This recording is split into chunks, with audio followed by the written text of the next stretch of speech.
നമസ്കാരം. സമയം നഷ്ടപ്പെടുത്താതെ, അവസരങ്ങൾ നഷ്ടപ്പെടുത്താതെ ജീവിത ലക്ഷ്യത്തിലേക്ക് പറന്നുയരാൻ ആഗ്രഹിക്കുന്ന വനിതാ രത്നങ്ങളുടെ വേദി ഇത് red carpet. So let's begin the show. This is red carpet. കൂടുതൽ വിശേഷങ്ങൾ, ഡബ്ബിംഗ് വിശേഷങ്ങളും ഗെയിംസും ഒക്കെ ആയിട്ട് അരുണും ദേവയാനിയും ഇവിടെ റെഡി ആയിട്ട് നിൽക്കുന്നുണ്ട്. അവർ രണ്ടുപേരെ ഒരിക്കൽ കൂടി റെഡ് കാർപ്പറ്റിലേക്ക് സ്വാഗതം ചെയ്യുന്നു. ഓക്കെ, അപ്പോൾ ദേവയാനി ആൻഡ് അരുൺ CM രണ്ടുപേർക്കും ഒരിക്കൽ കൂടി റെഡ് കാർപ്പറ്റിലേക്ക് സ്വാഗതം. നിങ്ങളുടെ കുറേ വിശേഷങ്ങൾ കേട്ടു. എനിക്ക് തോന്നുന്നു അധികം നിങ്ങളുടെ ഇൻ്റർവ്യൂസിൽ പറയാത്ത ചില വിശേഷങ്ങൾ അല്ലെങ്കിൽ ചില ഗെയിം സ്കിൽസൊക്കെ നമ്മളിവിടെ കണ്ടു. എല്ലാം കൊണ്ട് ഹാപ്പി ആയിരുന്നു നിങ്ങളുടെ കൂടെയുള്ള എൻ്റെ യാത്ര. സോ ഞങ്ങളുടെ ഈ ഷോയിൻ്റെ പ്രത്യേകത എന്താണെന്ന് വെച്ചാൽ ഇവിടെ വരുന്ന പെർഫോമേഴ്സ് എല്ലാവരും സ്ത്രീകളായിരിക്കും. പിന്നെ ഒരു ഏജ് ലിമിറ്റ് നമ്മൾ വെച്ചിട്ടില്ല. ചെറിയ കുഞ്ഞു മുതൽ കുറച്ച് പ്രായമായ അമ്മൂമ്മമാർക്ക് വരെ വന്നിട്ട് അവരുടെ ഉള്ളിലെ ചെറിയ ചെറിയ കഴിവുകൾ പ്രകടിപ്പിക്കാനുള്ളൊരു വേദിയാണ്. അപ്പോൾ അങ്ങനെ ഒരു വേദിയെ കുറിച്ചിട്ട് അല്ലെങ്കിൽ നിങ്ങൾ ഇന്ന് ഗസ്റ്റായി വന്നിരിക്കുന്നു, എന്താ പറയാനുള്ളത്?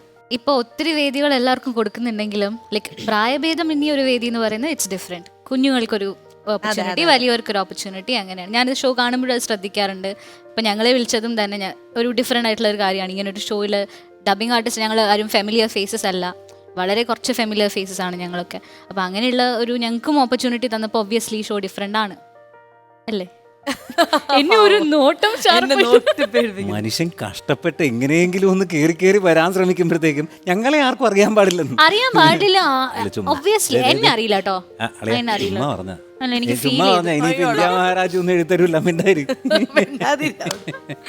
എന്തായാലും നിങ്ങൾ ഇന്ന് അതിഥികളായി വന്നതിൽ ഞങ്ങൾക്ക് ഒരുപാട് സന്തോഷം. കാരണം നമ്മളെല്ലാവരും ഭയങ്കര കൗതുകത്തോടെ കേട്ടിരുന്ന ശബ്ദങ്ങളാണ് നമ്മൾ നേരിട്ട് ഇങ്ങനെ കണ്ട് സംസാരിക്കുന്നത്.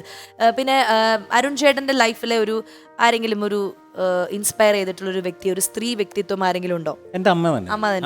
അമ്മ വർക്കിംഗ് വുമൻ ആയിരുന്നു?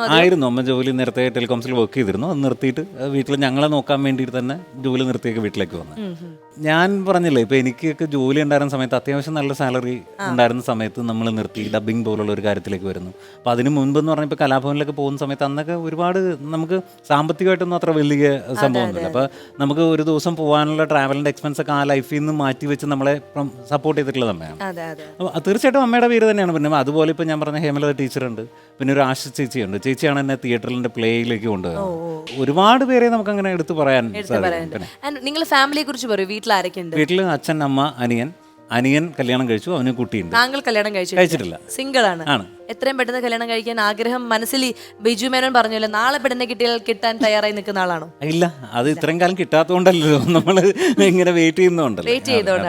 വെയിറ്റ് ചെയ്യുന്ന എന്തിനു വേണ്ടിയിട്ട്? ആരെങ്കിലും മനസ്സിൽ കണ്ടുവച്ചു ആ മഹാസംഭവം നടക്കാൻ വേണ്ടി, അതിനാണല്ലോ വെയിറ്റ് ചെയ്യുന്നത്. അനുഷ്കയെ പോലെ ഒരാളെ കിട്ടാൻ വേണ്ടിയിട്ടാണ് വെയിറ്റ് ചെയ്യുന്നത്. പ്രഭാസിന്റെ ശബ്ദം മാത്രമല്ല, അതേപോലെ ഒരാളെ കിട്ടാൻ വേണ്ടി വെയിറ്റ് ചെയ്യാണ്. എത്രയും പെട്ടെന്ന് ഈ സുമംഗലി ഭവ എന്ന് പറയുന്ന പോലെ സുമംഗലൻ ഭവ നടക്കട്ടെ. ഇനി ദേവയാനിയുടെ വീട്ടിലെ വിശേഷങ്ങൾ പറയൂ. ഞാന് അമ്മ ഡബിങ് ആർട്ടിസ്റ്റ് ആണ്. കവിത. ഞാൻ മാരീഡ് ആണ്. അതെ. അയ്യോടാ, സ്മോളി കുഞ്ഞു അല്ലേ? ഞാൻ വിചാരിച്ചു. എന്നിട്ട് വീട്ടില് ഈ എങ്ങനെ മാരീഡ് ലൈഫ് എങ്ങനെ മുന്നോട്ട് പോകുന്നു? അങ്ങനെ ചോദിച്ചാൽ എന്തെങ്കിലും പ്രശ്നമുണ്ടോ? നേരെ പോകാൻ പാടില്ലേ? ഇല്ല, ഇതുവരെ ഹസ്ബൻഡ് ഈ പൊട്ടത്തരങ്ങളൊക്കെ കേട്ടിട്ട് എൻജോയ് ചെയ്യും. ശീലായി. വേറെ കുഞ്ഞുമാവേണ്ടോ? ഇല്ല. കല്യാണം കഴിഞ്ഞിട്ട് 3 years ആയി. അപ്പൊ ഹസ്ബൻഡിന്റെ പേര് വൈഷ്ണവ് എന്ത് ചെയ്യുന്നു? വൈഷ്ണവ് ഒരു സെയിൽസ് മാർക്കറ്റിൽ വർക്ക് ചെയ്യാണ്. മാർക്കറ്റിംഗ് മാനേജർ ആയിട്ട് വർക്ക് ചെയ്യാം. ഓക്കെ, അപ്പൊ ഇതൊക്കെയാണ് നിങ്ങളുടെ ഫാമിലി കാര്യങ്ങളും സംഭവങ്ങളൊക്കെ. ഓക്കെ, അപ്പൊ ഇത്രയും നേരം നമ്മളെ ചിരിപ്പിച്ച ഇവർക്ക് രണ്ടുപേർക്കും നമ്മുടെ റെഡ് കാർപ്പറ്റ് ഒരു സ്നേഹ സമ്മാനം ഞാൻ തരാൻ പോണു. റെഡി? യെസ്.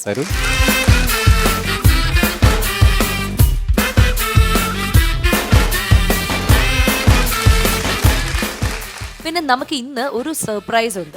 അത് കൂടുതലും എനിക്ക് തോന്നുന്നു അരുൺ ചേട്ടനുള്ള സർപ്രൈസ് ആണ്. അരുൺ ചേട്ടന് വളരെ പരിചിതമുള്ള ഒരാളാണ്. എന്തെങ്കിലുമൊക്കെ ഓർമ്മകൾ ഷെയർ ചെയ്യാനുണ്ടാവും തീർച്ചയായിട്ടും. ആൻഡ് ആ കുട്ടി, ആ കലാകാരി ഇവിടെ വന്നപ്പോഴും ആദ്യം അന്വേഷിച്ചതും പറഞ്ഞതും ഒക്കെ താങ്കളെ കുറിച്ചിട്ടാണ്. ആരാധികയാണോ ചോദിച്ചാൽ ആരാധിക മാത്രല്ല, വേറെ ഒരു ആത്മബന്ധമുണ്ട്. എനിക്കുള്ള പണിയല്ല. കാണുമ്പോ സന്തോഷം ഇങ്ങനെ മനസ്സിൽ വരും. നല്ല ഒരു ചിരി സമ്മാനിക്കാൻ പറ്റുന്ന ഒരാളാണ് നമ്മൾ ഇന്ന് വേദിയിലേക്ക് വിളിക്കാൻ പോകുന്നത്. കൂടുതൽ പെർഫോമൻസും ഉണ്ട്. ട്രൈ ചെയ്യാം. അപ്പൊ നമുക്ക് സമയം കളയാതെ ആ മിടുക്കിയെ ഇങ്ങോട്ട് സ്വാഗതം ചെയ്യാം. റെഡി? സോ നമ്മുടെ റെഡ് കാർപ്പറ്റിലെ ആ വിശിഷ്ട അതിഥിയെ നമ്മൾ സ്വാഗതം ചെയ്യാമാണ്. സോ ലെറ്റ്സ് വെൽക്കം ജൂഡി ചാൻ.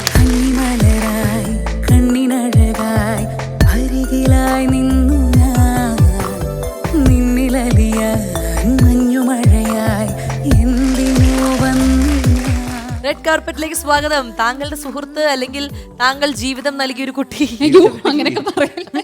ഇതിനെയൊക്കെ അവിടെ വെച്ചിട്ട് സമാധാനമായിട്ട് പരിപാടി ചെയ്യാൻ ഞാനിവിടെ വന്നത്. അപ്പൊ വീണ്ടും ഇതാണോ എനിക്കുള്ള സർപ്രൈസ്? ഞാൻ വീണ്ടും വന്നു. Wherever you go, I am there. അതാണ് ഗാഥാ ജാം. ഗാഥാ ജാമിന് പകരം ജൂഡിറ്റ് ജാം. ജൂഡിത്താൻ. ഈ ജൂഡിറ്റാനിന്റെ അർത്ഥം എന്താണ് കുട്ടി? ജൂഡിത്ത് എന്ന് പറയുന്ന ഒരു ഹീബ്രു നെയിമാണ്. എന്ത് നെയിം? ഹീബ്രു നെയിമാണ്. ഹീബ്രു. ഈ ഹീബ്രു എന്ന് വെച്ചാൽ എന്താണ്? ഹീബ്രുവിന്റെ ശബ്ദം ഒന്ന് കേൾപ്പിക്കും. ഹീബ്രു ആരാണ്? ഹീബ്രുവിന്റെ ശബ്ദം ഇങ്ങനെയാണ്. ഹീബ്രു മൃഗാണോ? എന്താണ് ഹീബ്രു? ഹീബ്രു ഒരു പറ, ലാംഗ്വേജ് ദേവയാനി പറ. ആണ്. ആ ലാംഗ്വേജ് ഞാൻ പഠിച്ചിട്ടില്ല. ഓക്കെ, എന്നിട്ട് അന്ന് ഞാൻ ആബ്സെന്റ് ആയിരുന്നു സാർ. അപ്പൊ ഹീബ്രു ലാംഗ്വേജിലുള്ള ഒരു ഇതാണ് ജൂഡിറ്റ്. അതെ അതെ. അപ്പൊ ജൂഡ് ആന്റണിയും അങ്ങനെയായിരിക്കും ആ പേരിട്ടതല്ലേ? അല്ല, അതിന് വേറൊരു സ്റ്റോറി ഉണ്ട്.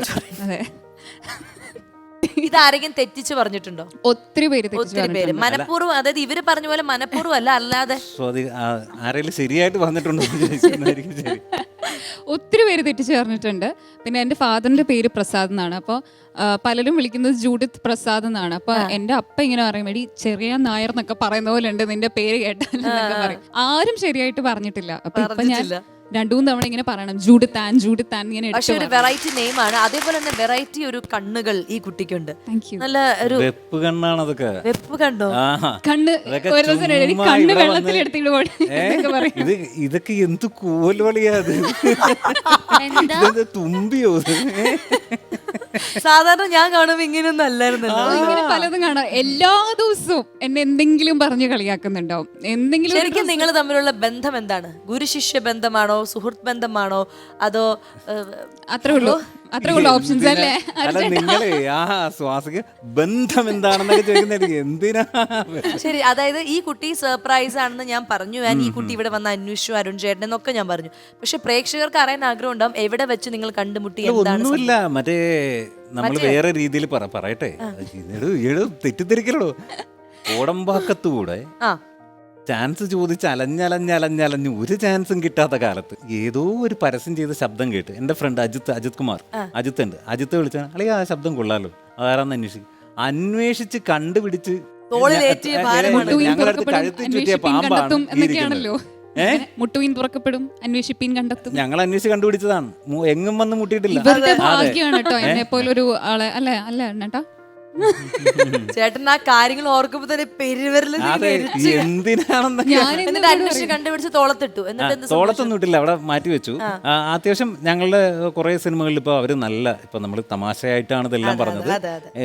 ഹൈലി ടാലന്റഡ് ആയിട്ടുള്ള ഒരു കുട്ടിയാണ്, നല്ല സിംഗറാണ്, ക്ലാസിക്കൽ മ്യൂസിക് പഠിച്ചിട്ടുണ്ട്, പാടുന്നുണ്ട്. ഞങ്ങളുടെ സിനിമകളിൽ ഒരു 5-6 സിനിമകൾ ഞങ്ങൾ കോർഡിനേറ്റ് ചെയ്ത ഫിലിംസിൽ പാടിയിട്ടുണ്ട്. അല്ലാതെ അതിന് മുമ്പേ തന്നെ പ്ലേബാക്ക് സിംഗറാണ്, അവർക്ക് പിന്നെ കഴിവുണ്ടല്ലോ. അപ്പൊ ഈ അന്യഭാഷ ചിത്രങ്ങളിലാണ് ഡബ് ചെയ്തല്ലേ? ആ പവൻ കല്യാൺ സാറിന്റെ ആ മൂവിയിൽ പാടിയിട്ടുണ്ട്. അതുപോലെ ഡബ് ചെയ്തിട്ടുണ്ട് ഞാൻ ഒരുപാട്. ഇപ്പൊ മറഡോണ അങ്ങനെ ഒരുപാട് സീരീസിലും അങ്ങനെ ഒരുപാട് ചെയ്തിട്ടുണ്ട്. സോ ഡബിംഗ് ആണോ അതെയോ ഈ സിംഗിങ് കരിയർ ആണോ കൂടുതൽ ഇഷ്ടം? അല്ല, നമുക്ക് 2 കണ്ണുണ്ട്. ഈ കണ്ണാണോ ഇഷ്ടം എന്ന് നമ്മൾ ചോദിക്കില്ലല്ലോ. അതുപോലെയാണ് എനിക്ക് 2 കണ്ണുകൾ പോലെയാണ്. എനിക്ക് 2 ഈക്വലി ഇഷ്ടമാണ്, ഡബിംഗ് ആയാലും പാട്ടായാലും. ഓക്കെ, ഡബിംഗ് ആൻഡ് സിംഗിങ് രണ്ടും ഇഷ്ടമാണ്. ഇനി ഇതിന്റെ കൂടെ വേറെ എന്തെങ്കിലും പാഷൻ ഉണ്ടോ, അംബീഷൻ ഉണ്ടോ? ഞാൻ ഹൈലി ആംബിഷ്യസ് ആയിട്ടുള്ള ഒരാളാണ്. ഞാൻ ഡാൻസ് പഠിക്കുന്നുണ്ട്, എനിക്ക് നന്നായി ഡാൻസ് ചെയ്യണമെന്നുണ്ട്, ആക്ട് ചെയ്യണമെന്നുണ്ട്, മോഡലിംഗ് ചെയ്യണമെന്നുണ്ട്. ഇതെല്ലാം ആഗ്രഹമുണ്ട് എനിക്ക്. എല്ലാം ചെയ്യണം, എല്ലാ മേഖലയിലും ഒന്ന് കൈവയ്ക്കണം, എന്റേതായിട്ടുള്ള ഒരു വ്യക്തിമുദ്ര പതിപ്പിക്കണം എന്ന് ആഗ്രഹമുള്ള ഒരു എന്താ പറയാ എനർജറ്റിക് ആയിട്ടുള്ള ഒരു പെൺ സുഹൃത്തിനെയാണ് നമ്മൾ ഇന്ന് കണ്ടുപിടിച്ചിരിക്കുന്നത്. സൂപ്പർ. നിങ്ങൾ കണ്ടെടുത്ത മുത്താണ്.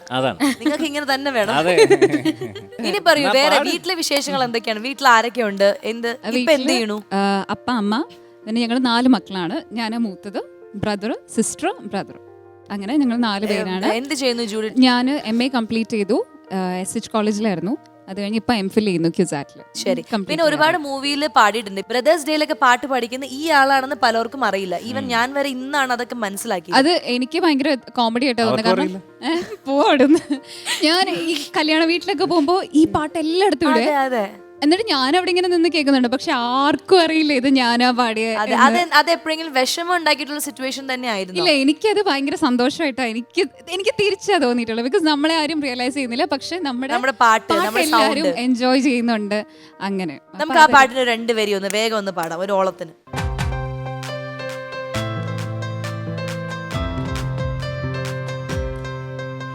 ഹേ താലോലം തുമ്പിപ്പെണ്ണാളെ ഈ മുല്ലക്കൊമ്പേലാടാനായി നീയും പോരാമോ? ഹേ താലോലം തുമ്പിപ്പെണ്ണാളെ ഈ മുല്ലക്കൊമ്പേലാടാനായി നീയും പോരാമോ? സാരാ സമാന മാനാ മസ്താന തേരെ ഇരാദെ പേ ഘൂമേ ദീവാന. കണ്ണാടി കണ്ണിൽ ഒരു കിന്നാരം കണ്ടേ ചിന്തൂര ചേലോടെ പോരൂ പെണ്ണാളെ. അങ്ങനെയാണ് ആ പാട്ട്. അടിപൊളി അടിപൊളി. Thank you. അപ്പോ പിന്നെ കക്ഷി അമ്മണി പിള്ളയിൽ പാടിയിട്ടുണ്ടല്ലേ? അതെ അതെ, അതൊരു പാട്ടല്ല, അതൊരു വായ്ത്താരി പോലെയാണ്. ഓ അങ്ങനെ. ആ മോണ്ടാഷിൽ വരുന്ന ആ വോയിസ് ആണോ? അതെ അതെ അതെ, ആ ഒരു വോയിസ് ആണ് ചെയ്തിരിക്കുന്നത്. ആൻഡ് പൊതുവെ ലാംഗ്വേജസ് ഒക്കെ ഹാൻഡിൽ ചെയ്യാൻ ഈസി ആണോ? ഇംഗ്ലീഷ് കുഴപ്പമില്ല, മദ്രാസിലായതുകൊണ്ട് തമിഴും കുഴപ്പമില്ല. ഹിന്ദി? ഹിന്ദി എഴുതാനും വായിക്കാനും ഒക്കെ നന്നായിട്ട് അറിയാം. പക്ഷെ ആരെങ്കിലും എൻ്റെ അടുത്ത് സംസാരിച്ചാൽ തിരിച്ചെനിക്ക് ഇങ്ങനെ പാട്ടുകളൊക്കെ വരുമ്പോ അതിന്റെ ഇതൊക്കെ ചെയ്യാൻ പാട്ട് പാടാൻ എനിക്ക് ഹിന്ദി കുഴപ്പമില്ല, പ്രൊനൗൺസിയേഷൻ ഒന്നും പ്രശ്നമില്ല. അപ്പൊ ഈ തമിഴ് ലാംഗ്വേജിൽ ഡബ് ചെയ്തിട്ടുണ്ടോ? ഇല്ല, തമിഴ് ഇതുവരെ തമിഴ് സിനിമകൾ തെലുഗു സിനിമയുടെ മലയാളം വേർഷൻ മാത്രമേ ചെയ്തിട്ടുള്ളൂ. ഈ റീമേക്ക് അല്ലാതെ മലയാളത്തിന് വേണ്ടിട്ട് എന്തെങ്കിലും ചെയ്തിട്ടുണ്ടോ? ഇതുവരെ ചെയ്തിട്ടില്ല. ചേട്ടൻ പറഞ്ഞു മോളാദ്യം ഇത് ചെയ്ത് പഠിക്ക്, നമുക്ക് നോക്കാം. അതെ, ആദ്യം അല്ല, ഞാൻ 1.5 years ആയിട്ടുള്ളൂ സ്റ്റാർട്ട് ചെയ്തിട്ട്. ഞാൻ പാടാൻ വന്നതാണ്, തുടങ്ങിയതേ ഉള്ളൂ. പാടാൻ വന്നതാണ്. അപ്പോൾ ആക്സിഡന്റലി ട്രൈ ചെയ്തപ്പോൾ എനിക്ക് ഭയങ്കര ഇഷ്ടമായി. ഈ അരുൺ ചേട്ടനോട് ചോദിച്ചിട്ടുണ്ടോ KGF ഒരു അവസരം? ചോദിച്ചിട്ടുണ്ടോ? അങ്ങനെയല്ല, ഞാൻ ഓഡിഷൻ ചെയ്തു, പക്ഷെ അന്ന് എനിക്ക് കോവിഡ് ആയിപ്പോയി. അന്ന് കോവിഡ് ആയിരുന്നു. അതെ. ഈ നല്ല കാലം വരുമ്പോ മറ്റേ അത്തിപ്പഴം പൂത്തപ്പോൾ കാക്കയ്ക്ക് വായ്പുണ്ട്. ഈ പഴം സൂപ്പർ. താഴെ ഇടരുത്.